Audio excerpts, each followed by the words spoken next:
Hello friends, welcome in Utkarsh online classes. तो आज के इस स्पेशल सेशन में हम समझने वाले हैं फर्स्ट इंफॉर्मेशन रिपोर्ट के बारे में। तो अब सीआरपीसी 154 में जो एफआईआर हुआ करती थी, अब वो बीते जमाने की बात हो गई है, क्योंकि अब 1 जुलाई 2024 से सीआरपीसी की जगह भारतीय नागरिक सुरक्षा संहिता यानी कि बीएनएसएस ने ले ली है। तो आज के इस सेशन में हम सेक्शन 173 जो बीएनएसएस का है और जो एफआईआर के बारे में सारी प्रोविजंस बताता है उसे डिस्कस करने वाले हैं, और इसे हम कंपैरेटिवली स्टडी करेंगे सेक्शन 154 सीआरपीसी से, ताकि पूरा कॉन्सेप्ट आपका बहुत अच्छे से क्लियर हो जाए। तो चलिए फिर शुरुआत करते हैं। तो पहले हम समझते हैं कि ये बीएनएसएस लागू होने से पहले हम सीआरपीसी को स्टडी किया करते थे section number 154। Section number 154 of CrPC जो चैप्टर नंबर 12 हुआ करता था। लेकिन अब हम आ गए हैं बीएनएसएस में जो चैप्टर नंबर 13 है, जो शुरू होता है 173 से, और अब एफआईआर जो है वो सेक्शन 173 बीएनएसएस में होगी, ना कि 154 में, क्योंकि सीआरपीसी अब रिपील हो चुकी है और उसकी जगह ले ली है भारतीय नागरिक सुरक्षा संहिता ने। तो स्टूडेंट्स देखिए, पहले एफआईआर उस थाने में होती थी जिसके पास क्षेत्राधिकार हुआ करता था। हालांकि सुप्रीम कोर्ट ने बहुत से मामलों में जीरो एफआईआर के रिगार्डिंग प्रोविजंस किए हैं। तो जीरो एफआईआर पहले हुआ करती थी, बट ऐसा एक्सप्रेसली प्रोविजन सीआरपीसी की 154 में नहीं था। लेकिन बीएनएसएस की सेक्शन नंबर 173 के क्लॉज नंबर 1 में अब एक्सप्रेसली ये चीज डाल दी गई है कि किसी भी पुलिस थाने में, चाहे उसके पास क्षेत्राधिकार हो या ना हो, एफआईआर लॉज करवाई जा सकती है। जीरो एफआईआर ऐसा कोई वर्ड नहीं डाला गया है, पर जीरो एफआईआर का मतलब यही होता है कि अगर आप किसी ऐसे थाने में एफआईआर लॉज करवा रहे हैं जिसके पास क्षेत्राधिकार नहीं है, तो उस एफआईआर को जीरो एफआईआर कहा जाता है। तो अब बीएनएसएस के सेक्शन नंबर 173 में एक्सप्रेस प्रोविजन दे दिया गया है रिगार्डिंग जीरो एफआईआर। दूसरी बात हम कहें, पहले एफआईआर जो है वो आप या तो ऑरली या रिटन दो तरीके से लॉज करवा सकते थे, कि आप पुलिस थाने के बार्सदक अधिकारी को जाकर मौखिक रूप से कहते कि ये ऑफेंस हुआ है, आप मौखिक इत्तला देते और वो रिटन में लेता और आपके सिग्नेचर करवाता था, या आप पहले से लिखकर ले जाकर भी एफआईआर दे सकते थे। ये प्रोविजन हुआ करते थे। लेकिन अब 173 के अकॉर्डिंग आप एफआईआर जो है वो इलेक्ट्रॉनिक कम्युनिकेशन के माध्यम से भी दे सकते हो। ऑरल एंड रिटन वो तो दे ही सकते हो, लेकिन उसके अलावा आप इलेक्ट्रॉनिक कम्युनिकेशन के माध्यम से भी दे सकते हो। लेकिन उसमें एक शर्त है कि विद इन 3 डेज, जब से आपने वो इंफॉर्मेशन दी है थ्रू द इलेक्ट्रॉनिक कम्युनिकेशन, उसके विद इन 3 डेज आपको उसके ऊपर सिग्नेचर करने पड़ेंगे। तो ये एक मेजर चेंज है जो अब एफआईआर में किया गया है, जो पहले नहीं हुआ करता था। और बाकी जो चीजें हैं जो क्लॉज नंबर 1 में है वो बिल्कुल सेम है। तो देखिए, पहले हम बीएनएसएस में टोटल 3 पॉइंट्स पढ़ते थे। एफआईआर जो 154 है उसमें टोटल 3 पॉइंट हुआ करते थे। जो फर्स्ट था कि एफआईआर किस तरीके से दोगे, किसको दोगे। दूसरा था कि अगर आपने एफआईआर दी है तो फ्री ऑफ कॉस्ट आपको कॉपी प्रोवाइड की जाएगी। तीसरा था कि अगर एसएचओ आपकी एफआईआर लॉज करने से इनकार कर देता है तो आप उसका सार एसपी को भेज सकते हैं बाय पोस्ट। ठीक है, तो ये 3 प्रोविजन हुआ करते थे। अब बीएनएसएस है उसमें टोटल 4 क्लोजेस है, 1 2 3 4, जिसमें क्लोज नंबर 2 एग्जैक्टली वही है जो कि सीआरपीसी के सेक्शन नंबर 154 के क्लोज नंबर 2 में हुआ करता था। तो ये बिल्कुल वही है, एंड 4 ये भी बिल्कुल वही है। जो चेंजेस किए गए हैं वो 173 के क्लोज नंबर 1 एंड 173 के क्लोज नंबर 3 में किए गए हैं। ये तो बिल्कुल न्यूली एडेड प्रोविजन है। क्लॉज नंबर 3 है, ये बिल्कुल न्यू प्रोविजन किया गया है, जिसके तहत ये प्रोविजन किया गया है कि अगर कोई भी कॉग्निजेबल ऑफेंस है जिसमें पनिशमेंट 3 साल से लेकर 7 साल तक की हो सकती है, 7 साल से अधिक नहीं है, 7 साल तक की है, तो वहां पे पुलिस अधिकारी with the prior permission of DYSP वो एक प्रिलिमिनरी इंक्वायरी कंडक्ट कर सकता है, जस्ट टू मेक श्योर कि मामला बन रहा है कि नहीं बन रहा है, और अगर उसे ऑलरेडी लग ही रहा है कि मामला तो बन ही रहा है तो वो एफआईआर लॉज कर सकता है। तो ये एक न्यू प्रोविजन है जो क्लॉज नंबर 3 में इंसर्ट किया गया है। और बाकी क्लॉज नंबर 4 जहां पे एफआईआर लॉज करने से इनकार किया जाता है तो उसका सब्सटेंस जो है वो पुलिस अधिकारी जो एसपी है उसको बाय पोस्ट भेजा जाएगा, वो अभी भी बिल्कुल सेम है जो पहले हुआ करता था। तो ये अंतर है और ये चेंजेस किए गए हैं। अब हम इन डेप्थ इसकी स्टडी करते हैं 173 की। तो 173 में बताया गया है एफआईआर के बारे में, 4 क्लॉजेस टोटल है। तो स्टूडेंट्स देखिए, ये आप बात पहले से जानते होंगे, और अगर आपने एफआईआर के बारे में बिल्कुल जानकारी नहीं है तो मैं आपको बता देती हूँ, एफआईआर केवल और केवल कॉग्निजेबल ऑफेंसेस में ही होती है। अगर आपका ऑफेंस है नॉन कॉग्निजेबल तो उसमें एफआईआर लॉज पुलिस अधिकारी नहीं करता है, बल्कि आपको बताता है। अगर आप उसके पास ले जाते हैं तो वो आपको बता देता है कि इस मामले में एफआईआर लॉज नहीं हो सकती है, आप न्यायालय में जाइए और परिवाद पेश कीजिए। तो एफआईआर केवल और केवल कॉग्निजेबल ऑफेंसेस में होती है। तो कॉग्निजेबल ऑफेंस में जहां पर भी कोई भी ऑफेंस करने की सूचना है तो वो सूचना, देखिए ये नई चीज है, क्षेत्र पर विचार किए बिना, मतलब कहीं पर भी ऑफेंस हुआ है कोई फर्क नहीं पड़ रहा है, आप किसी भी पुलिस स्टेशन में जाके एफआईआर लॉज करवा सकते हैं। पहले ऐसा होता था कि आपको उसी पुलिस स्टेशन में जाना होता था जिसके की क्षेत्र में वो घटना घटी है या वो अपराध हुआ है, लेकिन अब इररेस्पेक्टिव ऑफ द फैक्ट कि ऑफेंस कहां पर भी हुआ है, आप किसी भी पुलिस स्टेशन में जाके एफआईआर लॉज करवा सकते हैं। आप ये इंफॉर्मेशन ऑरली दे सकते हैं या इलेक्ट्रॉनिक कम्युनिकेशन के माध्यम से जो एसएचओ है उन्हें दे सकते हैं। और अगर आपने ऑरली ये सूचना दी है तो पुलिस अधिकारी उसको लिखेगा और आपको पढ़कर सुनाएगा। ये पढ़कर इसलिए सुनाया जाता है ताकि आप ये देख सकें कि जो आपने बोला है पुलिस वाले ने वही लिखा है। आपको पढ़कर सुनाया जाएगा, और अगर आपने लिखित में दी है तो उसको, चाहे लिखित में दी है या मौखिक है, उस पर वो व्यक्ति जो कि ऐसे इंफॉर्मेशन देता है उसके सिग्नेचर लिए जाते हैं।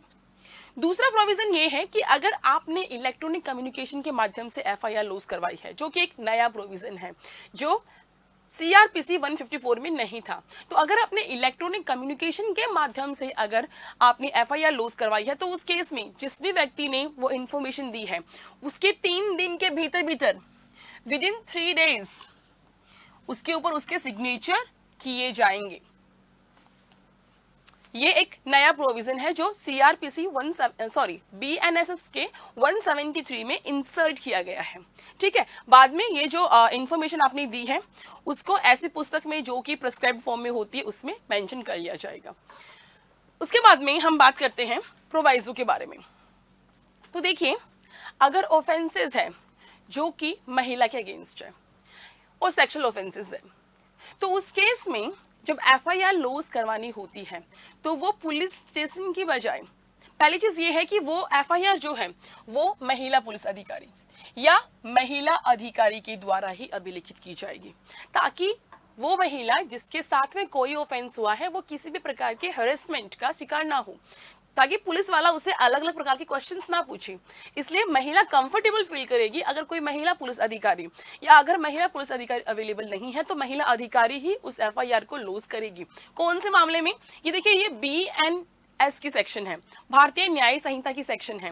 भारतीय न्याय संहिता का चैप्टर नंबर 5 जो बात करता है महिलाओं के अगेंस्ट ऑफेंस के बारे में, तो वहां पे ये ऑफेंसेस है जो महिलाओं के अगेंस्ट होते हैं, जो सेक्सुअल ऑफेंसेस है, वहां पे एफआईआर महिला पुलिस अधिकारी द्वारा, या वो अगर अवेलेबल नहीं है तो महिला अधिकारी द्वारा ही अभिलिखित की जाएगी। सेकेंडली, सेम अगर वही सेक्सुअल ऑफेंसेस है ना, और जिस महिला के साथ में ऑफेंस हुआ है वो अगर परमानेंटली और टेम्परेरी मेंटली या फिजिकली डिसेबल्ड है, तो उस केस में पुलिस अधिकारी जो है वो उसके पसंद के स्थान पे या जहां पे वो निवास करती है उसके प्लेस ऑफ रेजिडेंस पे एफआईआर लॉज करेगा और उसमें भी इंटरप्रेटर और ट्रांसलेटर, कोई भी स्पेशल एजुकेटर है या जो ट्रांसलेटर है, उनकी उपस्थिति में ही उसको लॉज किया जाएगा। ये कौन सा प्रोविजन है? जब, ये कब की बात है? अगर जिस महिला के साथ में ऑफेंस हुआ है वो टेम्परेरी या परमानेंटली मेंटली या फिजिकली डिसेबल है, तो उस केस में स्पेशल एजुकेटर या फिर इंटरप्रेटर, उनकी उपस्थिति में ही एफआईआर जो है वो लॉज की जाएगी। वो भी कहाँ पे? जहां पे महिला या तो रहती है या जो उसके पसंद का स्थान है, वहां पर ऐसा किया जाएगा। और ऐसा जो भी इत्तला की है उसको जैसे लॉज किया है, उसकी पूरी वीडियो फिल्म जो है वो प्रिपेयर की जाएगी। इसके साथ में जब ऑफेंस ये हुआ है तो मैजिस्ट्रेट यथासंभव स्टेटमेंट्स जो है वो रिकॉर्ड करेगा। तो ये क्लॉज नंबर 1 है जिसमें कई सारे चेंजेस हुए हैं जो कि पहले नहीं हुआ करते थे। उसके बाद में हम आते हैं क्लॉज नंबर 2। क्लॉज नंबर 2 बात करता है कि जहां पे आपने फर्स्ट इंफॉर्मेशन रिपोर्ट दी है तो उसकी कॉपी जो है वो इन्फॉर्मेंट को, है ना, इन्फॉर्मेंट को तत्काल फ्री ऑफ कॉस्ट प्रोवाइड करवाई जाएगी। जिस भी व्यक्ति ने इन्फॉर्मेशन दी है, देखिए information can be given by any person, it can be given by the victim और it can be given by any other person. जिसका उस ऑफेंस से कोई वास्ता नहीं है वो भी एफआईआर लॉज करवा सकता है और विक्टिम स्वयं भी करवा सकता है। तो जो भी व्यक्ति इंफॉर्मेशन दे रहा है उसको फ्री ऑफ कॉस्ट तुरंत एफआईआर की कॉपी प्रोवाइड करवाई जाएगी। ये क्लॉज नंबर 2 है जो पहले सीआरपीसी 154 में भी बिल्कुल इसी तरीके से हुआ करता था। इसके बाद में हम आते हैं क्लॉज नंबर 3। क्लॉज नंबर 3 बात करता है कि पुलिस की जो इन्वेस्टिगेटिंग की पावर है उसको इफेक्ट किए बिना, है ना, पावर पुलिस ऑफिसर की इन्वेस्टिगेशन की जो है वो 175 में मेंशन कर रखी है, जो सीआरपीसी में 156 में हुआ करती थी। तो उस पे कोई भी नेगेटिवली इफेक्ट किए बिना, अगर ऑफेंस है कॉग्निजेबल, कॉग्निजेबल भी कौन सा? वो कॉग्निजेबल ऑफेंस जिसमें सजा 3 वर्ष या उससे अधिक का है ना, किंतु 7 वर्ष से अधिक का नहीं है। तो ध्यान रखिए वो ऑफेंसेस, वो कॉग्निजेबल ऑफेंसेस जिसमें 3 साल से अधिक का सजा का प्रावधान है लेकिन 7 साल से अधिक का सजा का प्रावधान नहीं है, वहां पर जो एसएचओ है, जो थाने का भार साधक अधिकारी है, वो क्या करेगा? वो ये चीज मेक श्योर करने के लिए कि क्या वाकई में प्रिमा फसाई मामला बनता है क्या, वो विद इन 14 डेज एक प्रिलिमिनरी इंक्वायरी कंडक्ट करेगा, प्रारंभिक जांच कंडक्ट करेगा। लेकिन ध्यान रहे यहाँ पे प्रारंभिक जांच वो अपनी इच्छा से कंडक्ट नहीं कर सकता है। प्रारंभिक जांच कंडक्ट करने के लिए प्रायर परमिशन लेनी पड़ेगी। किससे? एक ऐसा अधिकारी जो उप पुलिस अधीक्षक विच मीन्स डीवाईएसपी की रैंक से नीचे का नहीं हो। तो पुलिस अधिकारी को अगर प्रिलिमिनरी इंक्वायरी करनी है टू मेक श्योर कि प्रिमा फसाई मामला बनता है कि नहीं बनता है, तो उसे प्राइमरी परमिशन लेनी होगी ऐसे ऑफिसर से जो कि डीवाईएसपी की रैंक से नीचे का नहीं हो। ठीक है, या फिर वो क्या कर सकता है, यहां पे वर्ड यूज हुआ है या तो वो क्या करेगा, परमिशन के साथ में प्रारंभिक जांच करेगा, या फिर अगर उसे लगता है कि प्रिमा फसाई मामला बन रहा है ना, तो क्या करेगा, उस पे इन्वेस्टिगेशन प्रारंभ कर देगा। ये एक नया प्रोविजन है, ये न्यूली एडेड प्रोविजन है जो पहले सीआरपीसी में नहीं हुआ करता था। तो स्टूडेंट्स, आप लोगों ने, मैं ऐसा मान के चलती हूं कि सीआरपीसी का पहले से स्टडी कर रखी होगी, और जिन्होंने पहले से स्टडी नहीं कर रखी उनके लिए तो कुछ और मुश्किलें है ही नहीं, उनको तो सब कुछ नया पढ़ना है। लेकिन जिन्होंने पहले से स्टडी कर रखी है उनको मेनली उन्हीं प्रोविजंस पे ध्यान देना है जो कि न्यू एडेड हुए हैं, क्योंकि बाकी तो सारा वही है। जैसे अपन बात करें सेक्शन नंबर 173 की, तो इसमें आपको 30% चीजें ही नई याद करनी है, बाकी 70% बिल्कुल वही है जो पहले सीआरपीसी 154 में आप पढ़ा करते थे।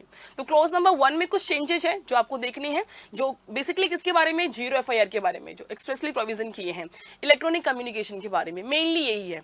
और क्लॉज नंबर 3 ये पूरा नया है, ये आपको पढ़ना है। इसके बाद हम बात करें क्लॉज नंबर 4। तो क्लॉज नंबर 4 बिल्कुल वही है जो पहले हम सीआरपीसी के 154 में पढ़ा करते थे। क्लॉज नंबर 4 में हम बात करते थे कि अगर पुलिस अधिकारी एफआईआर लिखने से मना कर देता है, ऐसा बहुत बार होता है कि आप जिस पर्सन के अगेंस्ट कोई भी इंफॉर्मेशन रिपोर्ट लेके जा रहे हैं, वो व्यक्ति बहुत ही पहुंच वाला आदमी है, कोई एमएलए है, कोई नेता है, तो वो पहले ही पुलिस स्टेशन फोन कर दिया करता था कि कोई व्यक्ति अगर मेरे अगेंस्ट एफआईआर लेके आए तो मना कर देना, मत लिखना, टाल देना, है ना। तो कई बार पुलिस अधिकारी मना कर देते थे। तो अगर पुलिस अधिकारी मना करता है तो आपके पास रेमेडी है, दैट आप क्या कर सकते हैं, आप एसपी को, जो पुलिस अधीक्षक है, उसको बाय पोस्ट जो भी इंफॉर्मेशन है उसका पूरा सब्सटेंस बाय पोस्ट आप उस एसपी को भेजोगे। और अगर एसपी सेटिस्फाइड है कि यस कॉग्निजेबल ऑफेंस होना प्रकट हो रहा है, ऐसा लग रहा है कि कॉग्निजेबल ऑफेंस हुआ है, तो वो या तो क्या करेगा, खुद ही मैटर में इन्वेस्टिगेशन करेगा, या फिर वो चाहें तो अपना सबऑर्डिनेट पुलिस ऑफिसर को अन्वेषण करने के लिए, इन्वेस्टिगेशन करने के लिए डायरेक्शन देगा। वो खुद भी कर सकता है या अपने सबऑर्डिनेट पुलिस ऑफिसर को भी डायरेक्शन दे सकता है कि आप इस मैटर में इन्वेस्टिगेशन कीजिए। और उसके पास में वो जो ऑफेंस है उस संबंध में उसके पास वही सारी पावर होगी जो एसएचओ के पास होती है। तो ये प्रोविजंस है जो कि सीआरपीसी बीएनएसएस 173 में किए गए हैं। स्टूडेंट्स, हालांकि ये चीज बहुत मुश्किल है कि सीआरपीसी को जल्दी से भुला दें और बीएनएसएस को जल्दी से जिंदगी में ले आए। It will take some time, है ना। अभी मुंह पे जल्दी से आईपीसी, सीआरपीसी एविडेंस आता है ना। भारतीय न्याय संहिता, भारतीय नागरिक सुरक्षा संहिता, भारतीय साक्ष्य अधिनियम, इनको आने में थोड़ा सा टाइम लगेगा, बट हो जाएगा। तो आज के सेशन में हमने जाना है कि एफआईआर अब किस तरीके से होगी। इसको बहुत अच्छे तरीके से समझने के लिए आप इसको चार्ट फॉर्मेट में बनाइए, डायग्राम फॉर्मेट में बनाइए। पहला close, second close, 3 close, third close, fourth close. First close में क्या है कि इंफॉर्मेशन, फर्स्ट इंफॉर्मेशन किसको दोगे, एसएचओ को दोगे।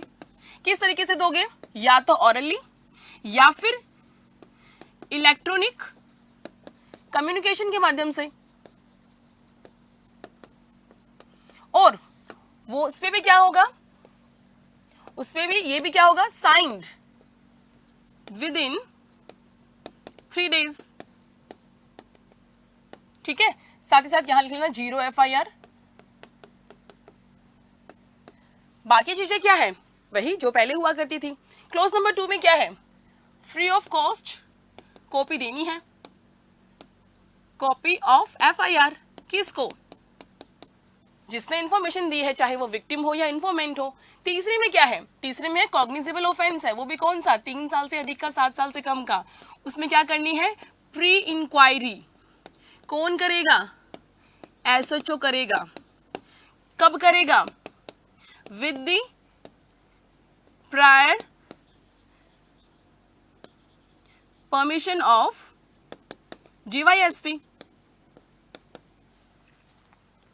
अगर उसे लगता है कि मामला बन रहा है कि नहीं बन रहा है, खुद को उस चीज को मेक श्योर करना है, तो वो ऐसा प्रिलिमिनरी इंक्वायरी कर सकता है। और लगता है मामला बन रहा है तो इन्वेस्टिगेशन वो कर ही देगा।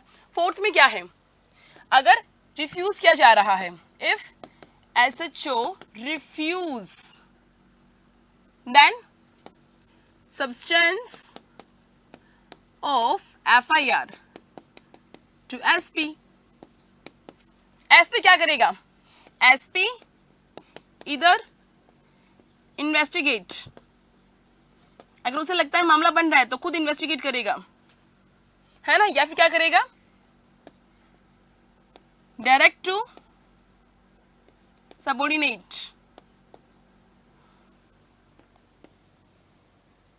Direct to subordinate police officer. बस ये हो गई हमारी एफआईआर इन बीएनएसएस, जिसमें हमने सीआरपीसी के साथ कंपेयर करते हुए इसको पढ़ा है, ताकि जो चीजें हमें पहले से याद है वो उसको हमें यूज करना ही करना है, वो तो हमें याद रखनी है, बल्कि 2-3 चीजें हमें नहीं याद करनी है। तो स्टूडेंट्स, अभी के लिए बस इतना ही। लेकिन एक और जरूरी इंफॉर्मेशन आपके लिए कि अगर आप लोग आरजीएस मेंस की प्रिपरेशन कर रहे हैं तो आरजीएस मेंस का बैच आपके लिए अवेलेबल है, ये आप ज्वाइन कर सकते हैं। और अगर आप प्रिपरेशन कर रहे हैं एपीओ की तो एपीओ का बैच भी आप ज्वाइन कर सकते हैं। और अगर आप ज्वाइन करना चाह रहे हैं सिर्फ टेस्ट सीरीज, नो बैचेस, आपने पहले से बहुत स्टडी कर ली है, कोई बैच नहीं लेना है तो कोई बात नहीं, आप चाहें तो आप एपीओ की टेस्ट सीरीज भी परचेज कर सकते हैं। तो ये सारे ऑप्शंस आपके लिए हैं, चॉइस इज योर्स। तो अभी के लिए बस इतना ही, मिलते हैं नेक्स्ट सेशन में। Thank you.